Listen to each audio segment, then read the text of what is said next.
simply compare the value of OP and 59. If the opcode is higher than the cutoff, the comparator simply outputs 1, indicating this is a privileged instructions. Now, the CPU simply takes that result, check against this current mode bit. So if the current mode bit is zero, meaning we are currently in the user mode, the instruction is marked as privileged by the comparison. We know that, and the CPU will simply set a special interrupt flag. We call it as privilege instruction, PI flag, to be 1. So setting up the PI flag, meaning the CPU has detected some illegal attempt by the user program to execute privilege instructions. So at this moment, the privilege or the flag is being set, the normal flow of the program is interrupted. The hardware will trap the OS to the OS. In other words, the CPU will automatically transfer the control to the interrupt handler routine, that is in the supervisor mode, to deal with this situation. Okay, now what exactly the key takeaway from this slide is that the hardware is doing a simple check each time we are going to execute some instructions. And this basically asking two questions. One is this instruction privileged? And two, are we in user mode or not? So if yes, we're going to raise the interrupt flag, the PI flag here, and to jump to the supervisor. Supervisor is our interrupt handler. So which is this entire process is ensuring the privileged instruction cannot run user mode in the user mode. Any attempts will be caught and handled by the OS. Now, what we have here is basically illustrating how our CPU would look after the adding the mode flag. Those are all registers we are talking about. You can see the CPU diagram we have introducing with the mode flag, and the mode flip-flop, and we also have a PI flag, MP flag, OV flag, and PC. And then we have a new PC, which we have already talked about, basically handing off to the interrupt handler, and the fence register, and lastly, accumulator. Yes. Yes. It's a CPU. CPU means everything is in register. What's that?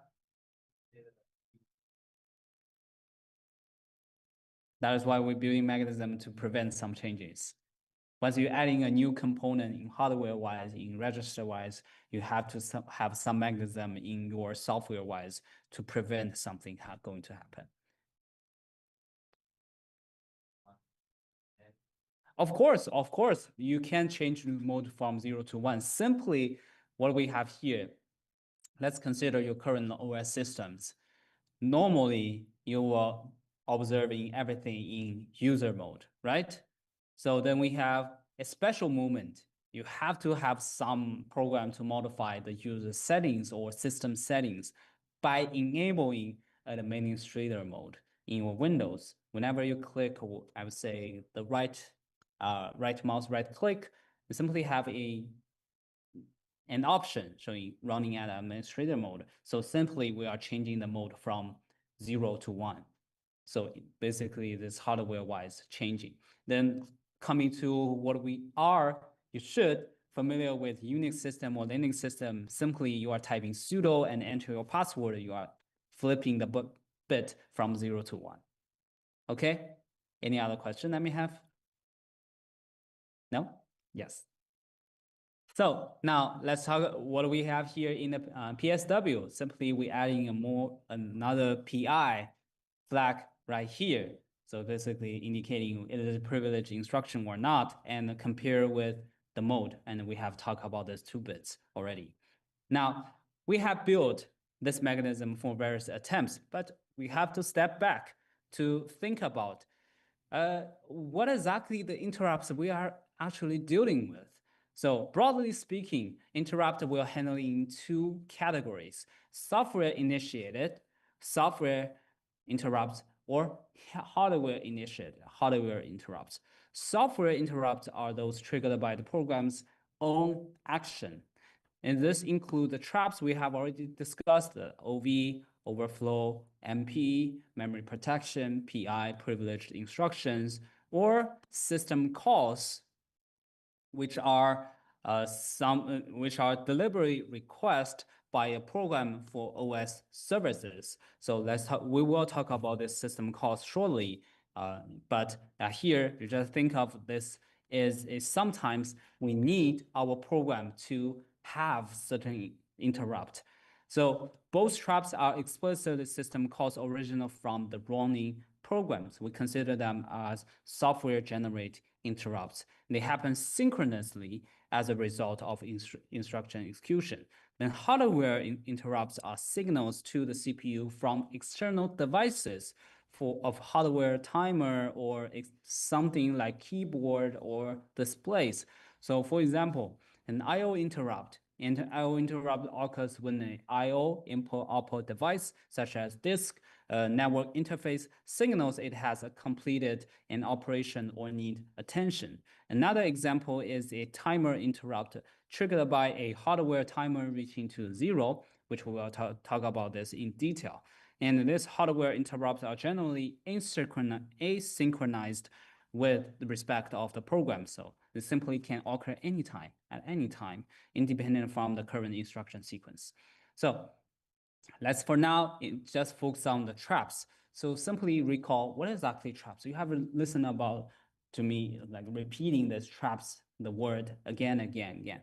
So the trap is a type of interrupt that is triggered by the exceptional condition with the program itself. So what do we have here on the slide? Simply it reminds us an interrupt is essentially a exceptional event automatically handled by the OS interrupt handler. In the case of specific traps like automatic overflow, memory address violations, or use of privileged instruction in user mode, the CPU will invoke interrupt handler.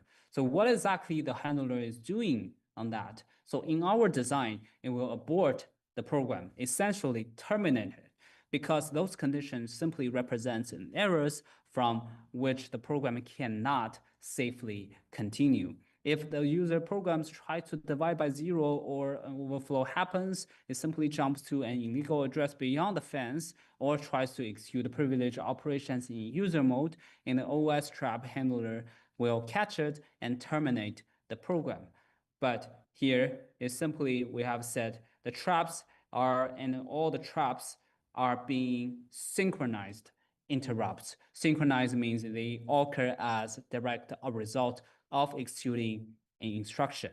Okay, we can predict that if a trap will happen or not. Now let's consider an I/O interrupt, which is a hardware initiated interrupt, which are the prime examples of hardware interrupts. So this type of interrupts occurs when an external device signals the CPU that something has happened. Typically, an I/O operations has completed or new data is available.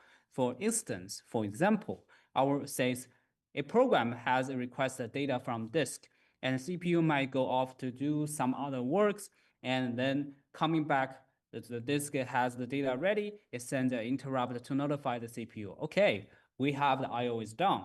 Then such I/O interrupt signals comes in, and hardware will set the I/O interrupt flag. So we have a bit more in PSW. So unlike the traps that abort the program, the I/O interrupt usually means we need to pause the current program, handle that device, and resume once we're coming back from the interrupt. So this is a critical step that is saving the state of the current running function or current running programs. The moment of the CPU decided to service an I/O interrupt, it simply preserve the program's context. For our simple model, it's simply saving the current program counter and some other registers such as accumulator, etc. So after saving those state, the CPU will simply jump to the device interrupt handler routine in supervisor mode and deal with whatever the device needs to do. So once it's done, the OS is restoring the saved state and resume the user program. So in summarization, the I/O interrupts are all about device communication and require a context switch. So saving the program state, handle the device, restore the state, and continue the program. But how we can do that is simply we have some other mechanism. We have old PC, a special new registers that recording whatever the state that is the current program is having right now. And then we have assigning the new PC to the PC, simply going to that interrupt handler.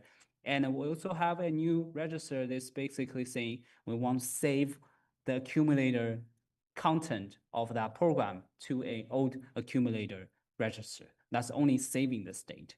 So that is two new bits we are adding on the machine. Now let's coming back to the PSW. Now is what we are covering on different interrupted basically types.